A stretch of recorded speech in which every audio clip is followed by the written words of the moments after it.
The Disneyland Resort reservation system should end, but if it doesn't, another change needs to happen. According to Dirk Libby of CinemaBlend.com, he writes the following saying, when Disneyland Resort and Walt Disney World reopened after their respective pandemic closures, they did so with a brand new reservation system. Due to the fact that the parks needed to significantly limit capacity in those early days, the system was necessary. While capacity has since increased, it's been made clear that the reservation system isn't going anywhere. Unfortunately, the reservation system is a pretty big headache for many guests, which is why it needs to go, especially at Disneyland. But it seems the only way that can happen would be if the resort took a radical step. If we can't eliminate reservations, then we may need to eliminate single park tickets from Disneyland Resort. In the before times, you bought a ticket to a Disney park, and then you used that ticket pretty much whenever you wanted. Later, tickets gained a sort of reservation element to them, as tickets had different prices on different days, depending on how popular the park was on those days. But even then, there was a grace period allowing you some flexibility regarding when you could go. With the reservation system, flexibility is gone. After you buy a ticket, you need to make a reservation for a specific date, and without that reservation, you can't get in. In the case of Park Hopper tickets, which let you visit more than one park on the same day, you must make a reservation for the park you want to enter first, and you must go there first. Then, at a set time, 2 p.m. at Walt Disney World and 1 p.m. at Disneyland Resort, you may leave and go to another park. Disney has said that the reservation system is important because it allows them to better manage the parks. By knowing how many people will be in the resort on a given day and where they will be, Disney can make sure the right places are properly staffed. Crowds can be better managed, and guests will be able to have an overall better experience. There has been some anecdotal evidence that this idea of managing demand isn't really happening, or at the very least, isn't working as intended. However, even if we assume the best, there are some problems. Not with reservations themselves, but with what they cause. The biggest issue is with park hopping. He says before the reservation system, if you bought a Park Hopper ticket, you could move around parks as much as you wanted. You could walk into any park at Walt Disney World and immediately turn right around and leave for another. If you wanted to rope drop Space Mountain just to make sure you got on, and then head to Animal Kingdom an hour later, you could do that. But the reservation system essentially requires a delay between initial park arrival and park hopping. If you can make a reservation at one park and then turn around and immediately go to a different park, then the reservation becomes meaningless. Whatever value it's supposed to have has been lost. At Walt Disney World, there is perhaps an argument to be made that people doing this is less likely. Disney World is massive, and getting from place to place is honestly a chore. It's part of what makes park hopping there less worthwhile in general, in my opinion, he says. Getting between Epcot and Disney's Hollywood Studios by Skyliner isn't bad, assuming you don't get stuck on it. But if you're traveling by bus, it's going to take a while to get anywhere. You might as well spend some quality time in that first park. It'll be more fun than waiting for a bus. But at Disneyland Resort, things are a little different. There are only 2 parks, and they're only yards away from each other. On the one hand, it's all the more reason for the reservation system and limited park hopping to exist. People absolutely would walk into one park and then turn around and go to the other if they could. But the close proximity is exactly why the limited park hopping makes no sense. It's right there. Limiting park hopping between 2 parks that are so close together that they feel like one is ridiculous. But at this point, it seems clear that the reservation system isn't going away, and if it's staying, the park hopping limitations become a necessary requirement.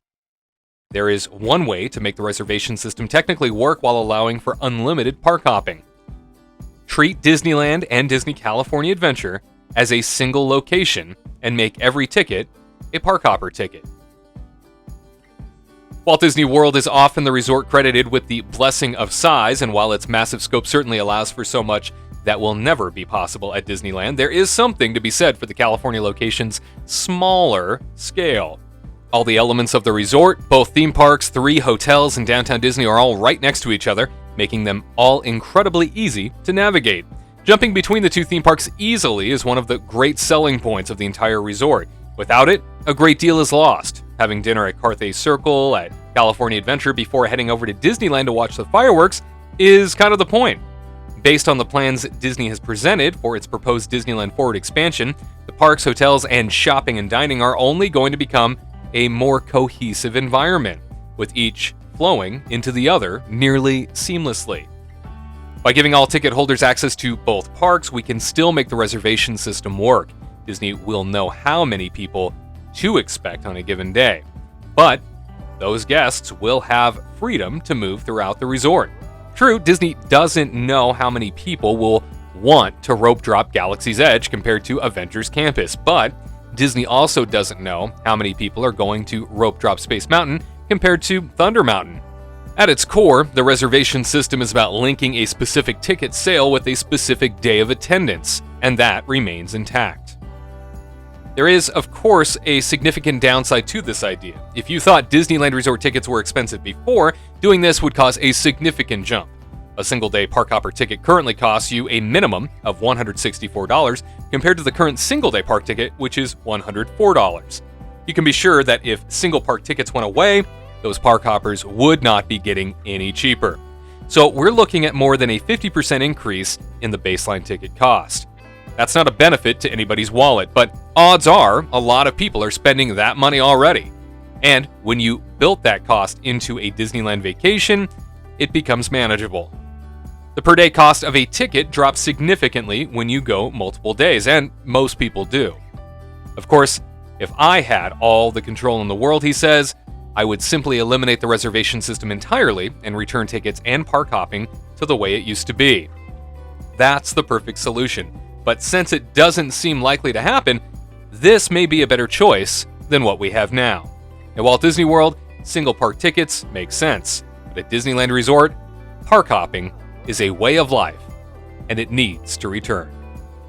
Once again, many thanks to Dirk Libby, the writer over at cinemablend.com. He's the theme park junkie. You want to check out his columns there, cinemablend.com, for more information. Friends, if there is one constant in life, it's that Disney ticket prices go up every year anyway, sometimes twice a year.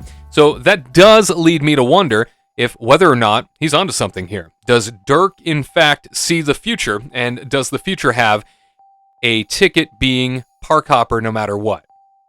Now, certainly, Disneyland is, as cited, in a very different situation than, say, Walt Disney World. You can walk right across to the other park, just yards away, very quickly.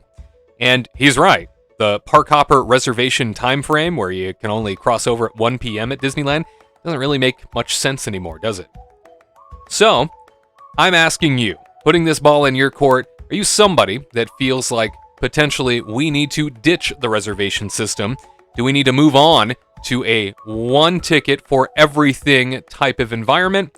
Or do you think the reservations still have value? Are the reservations something that you feel has allowed for a much better experience within the parks? While Dirk has certainly shared his opinion in his column, we are looking for yours, as the Kingdom Report is all about your perspective. Be sure to leave it in the comment section. We would love to hear from you. And for the Kingdom Report, I'm Wade Heath. We'll see you next time for another edition of the Disney Opinion Spotlight. To all who come to this happy place, welcome.